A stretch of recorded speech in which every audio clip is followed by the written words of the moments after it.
Okay, go ahead. In this video, I want to show a few methods that we use here at Nash Nurseries to grow trees, and particularly larger trees in larger containers. And the trees that have a tendency to form taproots. Now, pawpaws certainly aren't unique in the tree world of putting down taproots. Oaks do it, walnuts, pecans, and hickories are notorious for that. So there's a number of different species that will grow a little differently in order to inhibit that taproot and encourage lateral and fibrous root systems. When we start the seed, we'll start the seed in these trays with an open bottom. We'll, of course, fill these up with a potting medium, plant the seed in there. And this allows the seed, when it germinates, the taproot will come down through this mesh, through all these holes. These are set on a wire mesh table. So as that taproot comes down through there, it hits the air, and that air will kill the tip of that taproot, and it will encourage the lateral growth of many fibrous roots. We'll transplant them out of here, out of a tray like this, when they're probably in that 2-3 inches tall, like you would vegetables in the spring, like you're doing tomatoes, petunias, and that type of thing. And then we'll put them in what we call these Anderson X pots. Now, if you notice, the bottom of these pots are open.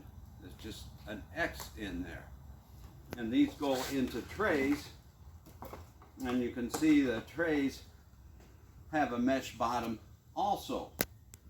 So as the tree continues to grow and tries to put another taproot down, it'll get air pruned once again, the second time.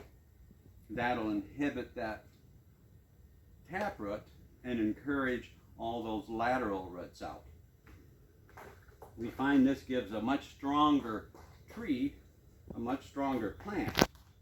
Here's a tree that was started from seed this spring, about in end of February. This is a 6-inch tall, 4-inch wide Anderson X pots, just like this one. So as this one has grown, as you can see, it tries to put a few roots out there at the bottom, but quite a few different ones. So there's no taproot that's formed. And so if you take this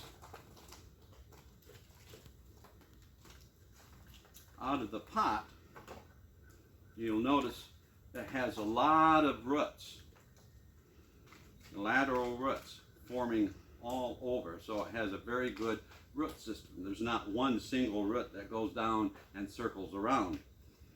The tree is a much stronger tree that way. We find that it calipers up very nicely.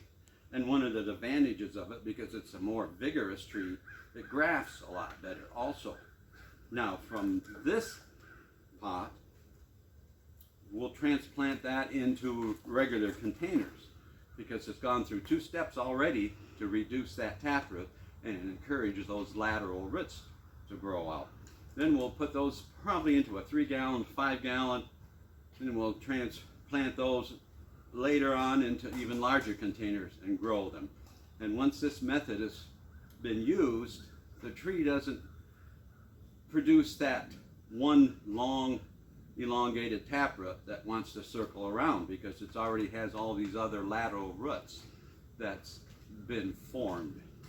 Now we'll go and take a look at some larger potted trees and do a planting of one. Here are some of the larger pawpaw trees that we grow, the 15-gallon size. And you can tell these have been done with that method of inhibiting that taproot and encouraging those fibrous roots. And the trees do much better when you do that. We do oaks, we do redbuds, we do a lot of different types of trees with this method. It's a very commonly used in the nursery trade, particularly on any deep tap-rooted trees. that done pretty much all through the nursery industry. We'll be planting. As you can see, we've got the hole already dug. A lot of customers will ask us, how big a hole should it be? Should I dig a hole twice, 3, 4 times the size? Well, it all depends upon the soil. We always say the harder it is to dig the hole, the bigger the hole should be. In this case, this is a nice soil for pawpaws. It's a nice sandy loam, fox loam, and as you can see, it just got a good consistency. So this is kind of ideal. The roots won't have a difficult time spreading into this. So we'll take this out of the pot. There. And you can see there some of the fibrous roots along the side there have gone around a little bit, much like a potted little tomato plant. Tickle the roots. In this case, you just kind of cut those in several different places.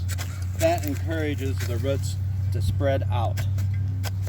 Now there are a lot of roots because there were a lot of lateral roots, which is a very good thing.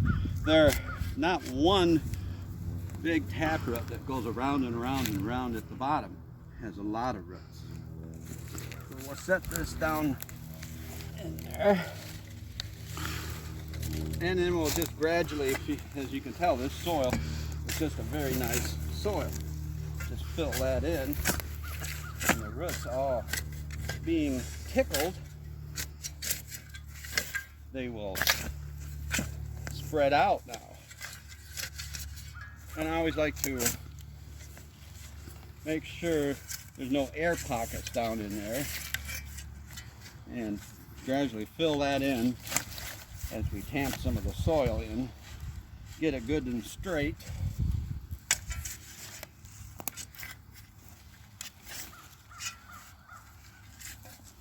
Yeah.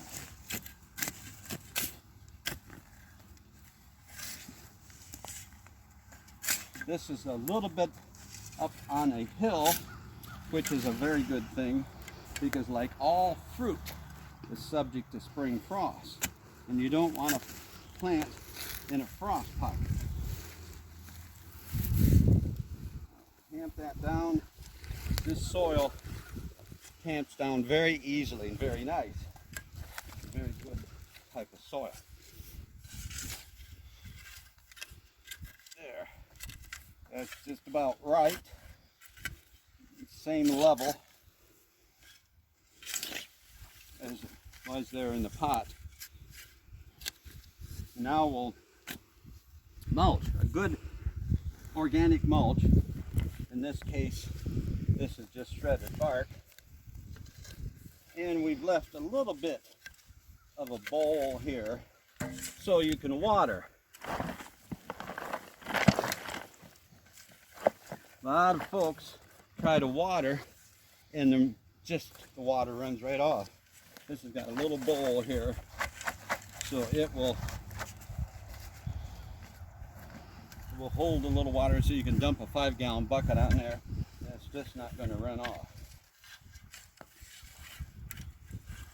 There. And about an inch of mulch. You don't need to do the volcano. Sometimes you see 2 foot of mulch piled up around the plant, the tree. In that case, when you put so much mulch on, tree is probably going to survive all right, but you've created a nice little habitat for animals in the winter, and you've supplied them some food. So fortunately here with pawpaws, mice really don't like the trees and chew on it, and deer don't bother the pawpaws very much at all. So once it starts having fruit, obviously you'll have lots of raccoon, possum, and many other animals that like to eat the fruit, but deer do not. At least they do not for us.